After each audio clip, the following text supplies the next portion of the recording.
What are our chances? Can we change course? Also the wrong question. The odds don't matter anymore.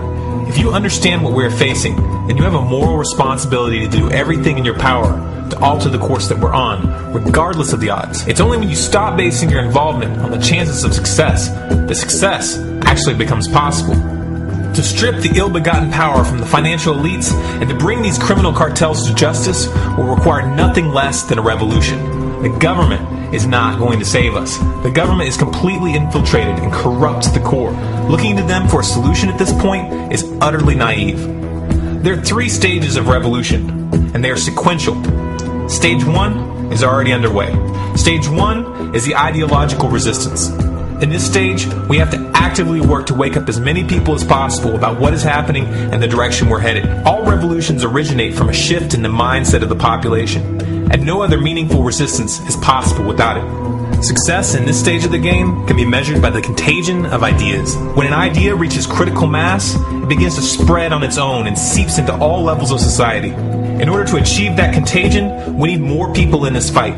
We need more people speaking out, making videos, writing articles, getting this information onto the national and international stage. And we especially need to reach the police and the military. Stage 2 is civil disobedience, also known as nonviolent resistance. In this stage, you put your money where your mouth is, or more accurately, you withhold your money and your obedience from the government, and you do everything in your power to bring the gears of the state to a halt. Practiced in mass, this method alone is often enough to bring a regime to its knees.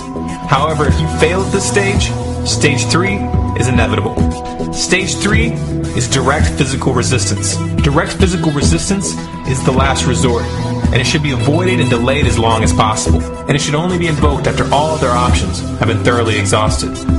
There are those who talk tough and claim that they will resist when the time comes. But what those people fail to realize is that if you are inactive during the first 2 stages and save your efforts for the last resistance, then you will fail. When the Nazis were moving door to door, dragging people out of their homes in Germany, that was the time to fight back physically. But due to the lack of ideological resistance and civil disobedience leading up to that moment, even an armed uprising would have likely failed at that point. An armed uprising can only succeed if the people have established an attitude of active resistance. And active resistance is only possible after their minds have broken free from the mainstream propaganda. If you want to fight back, it's now or never. You're not going to get another chance, and the stakes are far higher than they were in Nazi Germany.